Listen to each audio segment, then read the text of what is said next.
네, 이사야 10장 1절부터 같이 읽습니다. 1절입니다.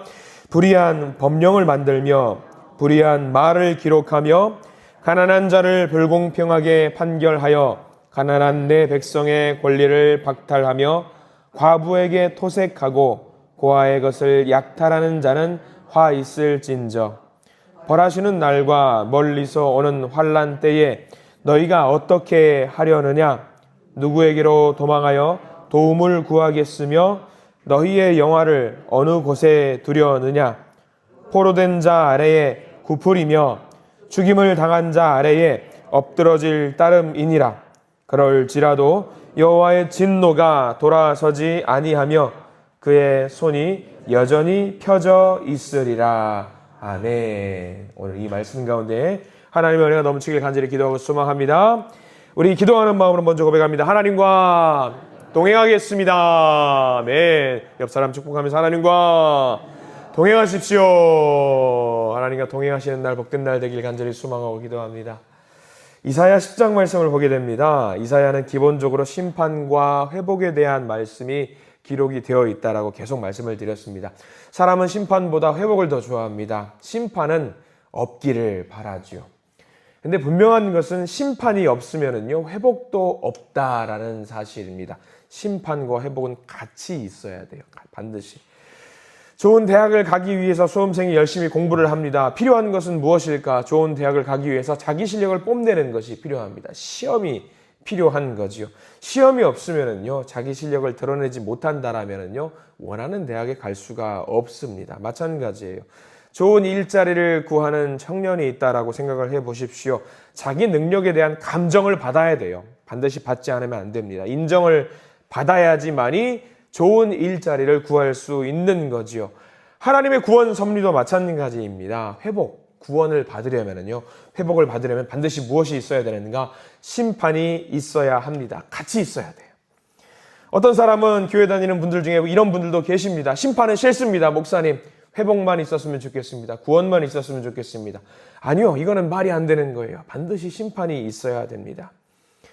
하나 더 우리가 오해를 하는 경우도 있지요. 심판과 회복. 하나님을 믿는 사람은 심판이 있을까요? 없을까요? 있어요. 여러분 오해하시면 안 돼요. 하나님을 믿는 사람도 반드시 심판이 있다라고 하는 거예요. 다만 믿는 자에게는 심판이 있을지라도 그 너머에 무엇이 있다라는 것을 확신하게 되느냐? 회복이 있다라는 것을 확신하게 되는 거죠. 그래서 심판도 당당하게 받을 수 있는 겁니다. 진짜로 믿는 자들에게는 심판도 수월하게 넘어갈 수 있는 거죠. 그래서 오늘 시편도 이사야 10장도 심판과 회복에 대한 이사야 9장 말씀을 이어서 가져오는 내용이거든요. 심판이 지금 눈앞에 있어요. 하나님의 심판이 눈앞에 있습니다.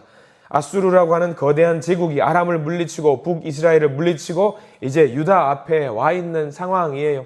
심판이 눈앞에 있는 상황이지요. 이쯤 되면은 무엇을 잘못했고 무엇을 회개해야 되는지 알아야 됩니다. 무엇을 잘못했고 반성해야 되는지 알아야 돼요.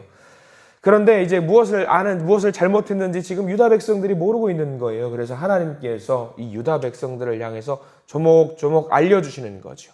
이것이 잘못됐고 저것도 잘못됐고 이것을 회개해야 되고 이게 문제가 있다는 것을 알려주고 있는 내용이 이어지고 있습니다. 1절부터 보시면 1절과 2절 말씀을 이제 꼬집고 있는 내용이 나와요. 1절과 2절 천천히 한번 읽어볼까요? 1절입니다. 불의한 법령을 만들며 불의한 말을 기록하며 가난한 자를 불공평하게 판결하여 가난한 내 백성의 권리를 박탈하며 과부에게 토색하고 고아의 것을 약탈하는 자는 화 있을진저 라고 나와 있어요. 사실 1절과 2절 말씀은 나라를 통치하는 지도자들, 리더들에 대한 이야기입니다. 이들이 무엇을 했느냐? 불의한 법을 만들고요. 불의한 말을 했고요. 가난한 자들을 위해서 재판을 불공평하게 가난한 자들을 위해서 재판을 한 것이 아니라 있는 자들을 위해서 불공평하게 재판을 했다라고 나와 있습니다. 근데 중요한 것은요. 2절 제일 끝에 뭐라고 나와 있느냐? 화 있을진저라고 나와 있어요. 2절 제일 끝에. 그러면 이런저런 사람들은 다 이런 일 때문에 저런 일 때문에 화가 있을 것이다. 잘못했다라고 이야기를 하는 것 같아요. 이런 잘못 때문에 이런 사람들은 이런 벌을 받을 것이다. 화 있다라고 이야기를 하는 것 같죠. 근데 아니에요. 히브리어 원문에는요, 순서가 다 바뀌어 있어요. 뭐가 제일 먼저 나오느냐? 화 있을진저가 제일 먼저 나와요. 원문에는요. 자, 이 말이 무슨 말이냐? 순서 중요하지요. 화 있을진저, 화가 있다라는 말이 제일 먼저 나오는 이유는 이 화를, 심판을 면할 수 있는 사람이 한 명도 없다라는 것을 말해요. 우리는 제일 뒤에 나와 있기 때문에 오해할 수 있어요. 이런 잘못을 했기 때문에 이런 화가 있을 것이고, 저런 잘못을 했기 때문에 이런 벌을 받을 것이고, 그게 아니라 모든 사람이 다 화가 있을 것이다 라는 것을 지금 성경은 이야기를 하고 있는 거죠. 유다 백성들 중에 모두가 다 잘못했다라는 거예요. 잘못하지 않은 사람이 없다라는 것을 이야기하고 있는 겁니다. 불의한 법령을 만들며 불의한 말을 기록했다. 이 말은 다시 말하면 하나님의 의를, 하나님의 공의와 하나님의 정의를 멀리했다라는 것을 말하죠. 하나님의 가르침을 멀리했다. 근데 이게 쉬운 게 아니라 지금 이스라엘 백성들, 유다 백성들은요, 어떤 나라냐면 신정국가예요. 하나님의 말씀이 법보다 우선하는 나라예요. 이런 나라에서 하나님의 말씀을 멀리했다라는 것은 말이 안 되는 거예요. 이게 뭘 말하느냐? 믿음이 무너졌다라는 걸 말합니다. 신정국가에서 믿음이 무너졌다라는 것은요, 이게 뭐 끝난 거잖아요. 이 나라에서 지금 이렇게 살고 있다라는 것이지요. 이게 얼마나 화가 있는 일인가. 그리고 2절도 잘 보십시오. 2절에는요, 가난하고 헐벗고 굶주린 사람들에 대해서 이야기를 나와 있는데 중요한 단어가 하나 나와요. 2절 쭉 보시면 가난한 자를 불공평하게 판결하며 가난한 내 백성, 여기 내 백성의 동그라미 표시를 반드시 해두시기 바랍니다. 가난하고 헐벗고 굶주리고 약자라고 해서 무시하면 안 된다. 그들도 누구다? 나의 백성이다. 아까 말씀드렸죠. 1절과 2절은 누구를 향한 메시지라고 했어요. 통치자들, 지도자들, 그런 사람들이죠. 그런 사람들이 지금 누구를 지금 깔보고 무시하고 그들을 약탈하고 노략질했느냐? 내 백성. 하나님의 백성. 하나님의 백성이 하나님의 백성을 수탈하는 시대가 되어버렸다라는 거죠. 믿음도 없고 같은 하나님의 백성끼리 수탈하고 갈 때까지 간 거죠. 그러니까 심판이 자연스러운 거예요. 자, 이 심판의 날 어떻게 될 것인가? 어떤 날인가? 3절 말씀을 보시면은요, 이 심판의 날에 대한 설명이 나와 있습니다. 3절 읽어보겠습니다. 벌하시는 날과 멀리서 오는 환난 때에 너희가 어떻게 하려느냐?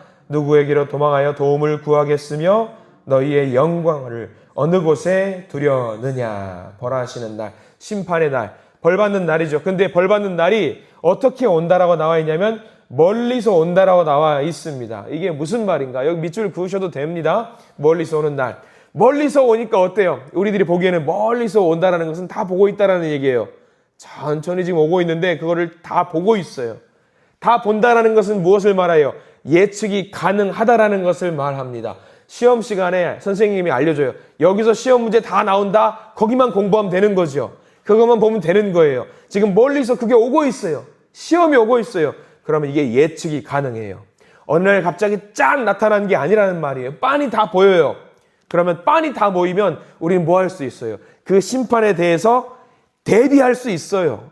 근데 이 사람들이 보면서도 대비를 했다 안 했다? 안 했다는 거죠. 유다 백성들이 그랬다는 거예요. 이거 굉장히 의미심장한 이야기입니다. 왜요? 선지자를 통해서 하나님께 숱하게 많은 선지자를 통해서 이 사람들에게 말을 해줬어요. 야, 심판이 온다. 회개해야 된다. 구원을 준비해야 된다. 벌 받을 걸 준비해야 된다라고 이야기를 했어요. 근데 그 말을 들었다 안 들었다? 안 들었다 이야기. 근데 이 말씀이요, 잘 보십시오. 유다 백성들에게만 하는 말씀이 아닙니다. 이 땅 가운데 여러분들 이 땅을 살아가는 가운데 하나님의 말씀이 이때 못지않게 세상 사방천지에 선포가 되어 있다라는 거 여러분들 아시지요? TV에서 뭐 유튜브에서 방송에서 정말 많은 하나님의 말씀이 선포되고 있어요. 정말 많은 말씀. 근데 이렇게 귀한 하나님의 말씀이 너무나도 많이 선포가 되는데 사람들은 말을 들었다 안 들었다? 안 들었어요. 지금 우리는 어때요? 안 들어요. 안 들어요. 얼마 전에 택시를 한번 타고 어디를 이동한 적이 있어요. 택시를 타고 가는데 그 기사님께서 믿는 분이셨던 것 같습니다. 운전을 하는데 기독교 방송이 나와요. 기독교 방송이 막 나오면서 되게 반갑잖아요. 저도 믿는 사람이고 목사니까 이게 기독교 방송이 나온다라는 것을 들으면서 되게 반갑더라고요. 그래서 아유 교회 다니시나 봐요 집사님, 기사님 하니까 아유 집사입니다라고 이야기를 하셔요. 되게 반가운 거예요. 아유 이게 기독교 방송 항상 이렇게 틀어놓으세요. 네, 너무 좋아서 은혜로운 말씀들 틀어놔요. 근데 그때 막 다 같이 이찬수 목사님 말씀이 나오는 거예요. 지금 저 목사님이 누군 줄 아셔요? 그러니까 아유 이찬수 목사님 알죠. 무슨 말씀이에요? 무슨 말씀 전하고셨어요? 무슨 말씀이에요? 잘 기억이 안 나네요. 그렇게 말씀하시는 거예요. 말씀을 들어요. 듣기는 들어요. 듣는 것 자체가 저도 좀 귀하고 감사하다고 생각을 해요. 근데 우리가 저렇게 많은 말씀을 들으면서도 기억을 못하고 넘어가고 있다는 것이 마음을 살짝 아프게 하는 거죠. 근데 지금 유다 백성들도 마찬가지였어요. 진짜 라디오 방송 틀어놓고 계속 말씀을 듣고 있음에도 불구하고 이게 말씀인지 아닌지 모르고 있는 시대라는 거죠. 우리 여러분들 이 새벽에 혹시 예배 시간에 나오시는 분들, 우리 성도님 중에 아파트 약간 높은 층에 사시는 분들도 계시고 고지대에 사는 분들도 계셔요. 가끔 저는 이제 보면은 낮에 신방을 가거나 하면은 창문 너머로 바깥을 보면은 저는 뭘 제일 먼저 보는 줄 아세요? 창문 너머에 뭐 있는지. 아마 밤에 보시는 분들은 많이 아실 건데 저는 십자가 개수 세봐요. 십자가. 교회가 얼마나 많이 있는지 찾아봐요. 근데 한때는 그런 분들도 계셨어요. 무슨 교회가 이렇게 많냐? 이렇게 말씀하시는 거예요. 무슨 십자가가 사방천지의 십자가다. 근데 이게 교회가 많다는 것은 뭘 말하는 건지 아시겠죠? 교회가 많아도 하나님의 말씀을 사람들이 듣는다 안 듣는다? 안 듣는다. 이게 오히려 저는 더 마음이 아프더라고요. 그래서 무슨 생각을 하냐? 야 십자가 더 많아야지. 이거 부족해. 더 많아야 돼. 더 많아야 된다. 그런 생각이 들 때가 있는 거죠. 분명히 저렇게 심판이 스멀스멀 한 걸음씩 오고 있는 거예요. 보여요 눈에. 근데 사람들은 저것을 보면서도 회개를 하지 않는 시대에 우리가 살고 있다라는 거죠. 나중에 저는 어떨까요? 저도 나중에 하나님 나라 심판의 때에 저라고 말씀 전했으니까 심판을 면할 수 있을까? 어제 말씀 묵상하면서 그 생각이 문득 드는 거예요. 야 나중에 하나님 나라 가서 하나님 나한테 물어보시면 내가 뭐라고 말해야 될까? 야 윤 목사 너는 도대체 무슨 말을 전했길래 사람들이 회개도 하지 않고 저렇게 심판을 받냐? 야 그렇게 하나님 내게 물어보시면 내가 할 말이 없겠다 생각이 드는 거죠. 책임 추궁당할 것 같아요. 근데 동시에 이런 생각도 드는 거예요. 여러분들은 어떨까? 우리 성도님들은 어떨까? 야 박 집사야 너 뭐 했냐? 가족 구원은 생각하지 않았냐? 형제 자매의 구원은 생각하지 않았냐? 성경책은 집에 폼으로 뒀냐? 아마 이런 질문을 하나님이 던지신다면 어떤 마음이 들까? 우리 새벽 예배 나오시는 분들은 정말 나름 중직자시고 말씀을 사모하시는 분들이잖아요. 우리들이라고 피할 수 있을까? 멀리서 심판이 오고 있어요. 근데 심판을 보면서 두려워 떨면서 회복을 보지 못하는 일이 생기면 어떡할까? 이게 현실인 것 같더라고요. 그러면서 어제 저녁에 굉장히 또 묵상하면서 회개하는 마음을 가졌거든요. 여러분들 우리도 많이 말씀을 들었다라고 하는 것이 자랑이 될 수가 없습니다. 그날에 물어보실 겁니다. 너희 어떻게 할래? 오늘 질문 여러분 보십시오. 3절 말씀에 질문 3가지를 하고 있는 거 여러분 아시겠어요? 여러분들 1번, 2번, 3번 칠하시면 좋을 것 같은데 3절 잘 보십시오. 벌하시는 날과 멀리서는 환난 때에 그 다음부터 질문이 시작됩니다. 너희가 어떻게 하려느냐? 1번 너희가 어떻게 하려느냐? 그리고 두 번째 질문은 뭐예요? 누구에게로 도망할래? 누구에게로 도망하겠느냐? 3번 누구에게로 너희의 영화를 어느 곳에 두겠냐? 3가지 질문을 하고 있거든요. 이 질문 여러분들 답할 수 있으시겠어요? 어떻게 할래? 이건 막을 방법이 있니? 없니? 물어보시는 거예요. 있다 없다? 없다라는 거예요. 하나님 외에는 답이 없다라는 거예요. 두 번째 질문, 누구에게로 도망하면서 누구에게로 도움을 구하겠냐? 심판의 때에 하나님 말고 도움 누구에게로 구하겠냐? 없다라는 거예요. 갈 곳 없다라는 거예요. 세 번째, 너희의 영화를, 너희들이 벌어들인 재물이나 영광을 어디 누군가한테 주면은 인정받겠냐? 아니라는 거예요. 하나님 말고는 없다라는 거죠. 우리 이렇게 하나님 질문하시면 우리 답 못합니다. 환난의 때에 할 수 있는 게 없다라는 거예요. 하나님의 말씀을 멀리하지 않고 순종하지 않았던 유다 백성들, 말씀은 말씀이고 나는 나죠. 바쁜 삶인데 어떻게 말씀 보고 그렇게 하겠습니까? 아니에요. 이렇게 사는 자들에게 4절의 말씀을 준다라는 거지요. 4절 말씀 한번 볼까요? 4절 말씀 읽겠습니다. 포로된 자 아래에 굽부리며 죽임을 당한 자 앞에 엎드러질 따름이니라. 여기까지 보세요. 그렇게 말씀은 나와 상관없이 생각하는 사람들, 구원, 심판, 나와 상관없는 사람이라고 생각하는 사람들, 포로된 자 아래에 굽부리며 죽임을 당한 자 아래에 엎드러질 따름이니라. 얼마나 끔찍합니까? 포로된 자 앞에 굽부린다. 포로된 자보다 더 낮아진다라는 이야기, 더 밑바닥까지 내려간다라는 이야기지요. 죽임을 당한 자 아래에 엎드러진다. 시체 더미에 깔리게 된다라는 거예요. 갈 곳이 없다라는 이야기예요. 이게 심판의 때입니다. 그런데 4절 끝까지 보세요. 우리가 방금 읽었던 말씀 이어서 보면 이런 말씀이 있죠. 그럴지라도, 여기 동그라미 표시 반드시 하십시오. 그럴지라도, 그렇게 불쌍하게 우리가 밑바닥까지 간다라고 할지라도, 그럴지라도 여호와의 진노가 돌아서지 않는다라는 거예요. 적당히 우리가 고통당하고 눈물 흘리면은 하나님이 돌아설 것이다. 아니요. 여전히 그의 손이 펴 있을 것이다. 여전히 그의 분노는 끝까지 가 있어서 심판을 반드시 하실 것이다. 심판의 메시지. 무섭지요. 무섭습니다. 그러니까 우리가 하나님 한 분만을 붙잡아야 된다는 것, 명심하셔야 된다라는 거지요. 중요한 것은 이렇게 벌받는 메시지를 하시고 살리는 말씀을 안 하시느냐? 아니에요. 하나님 끝까지 포기하지 않으신다라고 말씀을 드렸죠. 쭉 넘어가 볼까요? 20절 말씀 보겠습니다. 쭉 넘어가셔서 10장 20절 말씀 전체를 다 밑줄을 그으시기 바랍니다. 10장 20절 말씀. 자, 10장 20절 말씀 같이 한번 읽어볼까요? 시작. 그날에 이스라엘의 남은 자와 야곱 족속의 피난한 자들이 다시는 자기를 친 자를 의지하지 아니하고 이스라엘의 거룩하신 이 여호와를 진실하게 의지하리니, 여기 그날의 동그라미 표시하시고요. 그날이 어떤 날이겠어요? 심판의 날이죠. 심판의 날은 동시에 무슨 날이죠? 구원의 날이죠. 그날에 사람들이, 유다 백성들이 자기를 쳤던 아수르를 더 이상 이제 의지하지 않고 누구를 의지한다? 여호와 하나님을 진실하게 의지한다라는 말씀이죠. 근데 누구예요? 어떤 사람이요? 남은 자요. 남은 자. 계속해서 우리 이사야 말씀에 남은 자, 남은 자, 남은 자 이야기하고 있죠. 남은 자가 누굽니까?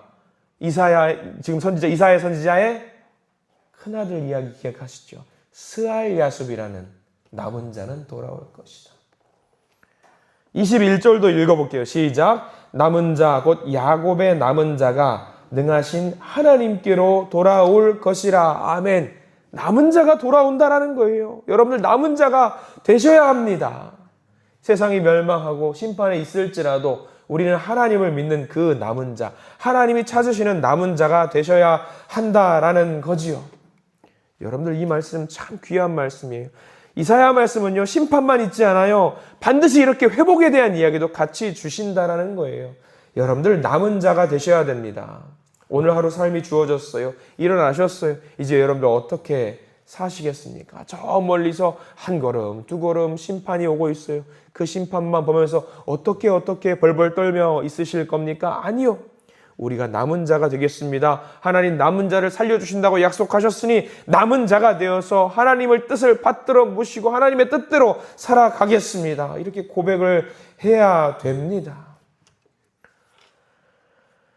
패망을 부르고 심판을 앞당기는 사람들이 아니라 하나님께 온전히 내 마음을 의지하는 남은 자의 삶을 살아내시기를 간절히 축원합니다. 우리의 야망과 우리의 욕심을 완전히 불태워 버리시고, 아까 말씀했던 것처럼 불의, 하나님을 멀리하는 것을 완전히 없애버리십시오. 오직 삶 속에서 하나님과 동행하시고 하나님만 의지하시는, 하나님이 찾으시는 바로 그 남은 자가 되시기를 이 시간 간절히 축원합니다. 기도하겠습니다. 주님, 오늘 이사야 10장 말씀, 온통 사방에 심판이 닥치게 될 환란의 이야기만 기록이 되어 있는 것 같아서 우리가 마음이 참 무겁습니다. 근데 하나님은 여기서 끝내지 않으시고 남은 자에 대한 말씀을 우리에게 허락해 주십니다. 남은 자, 곧 야곱의 남은 자가 능하신 하나님께로 돌아올 것이다. 주님, 이 말씀 붙들고 남은 자가 되어서 그 심판의 때를 준비하는 믿음의 자녀들로 서게 해 주시옵소서. 우리의 삶 속에서, 우리의 삶 속에서 하나님의 말씀이 이렇게 우리에게 와서 역전이 되는 놀라운 역사가 있기를 소망합니다. 우리가 말씀을 많이 듣고 또 알고 공부도 했습니다. 그런데 여전히 나는 달라지지 않고 하나님의 말씀을 대적하면서 살고 있는 것은 아닌가 회개하게 됩니다. 주님, 말씀과 멀리 떨어져 사는 우리들이 이제는 말씀을 받아먹어서 이 말씀대로 살아갈 수 있도록 주님 저희들 인도하여 주시옵소서. 말씀을 의지해서 우리의 형제와 자매, 우리의 가족, 우리의 자녀손들까지 이 말씀을 전해서 모두가 다 말씀대로 살아서 모두가 다 남은 자가 될 수 있는 놀라운 은혜를 경험하기를 소망합니다. 주님, 우리를 인도해 주시옵소서. 예수 그리스도 이름으로 간절히 기도드립니다. 아멘.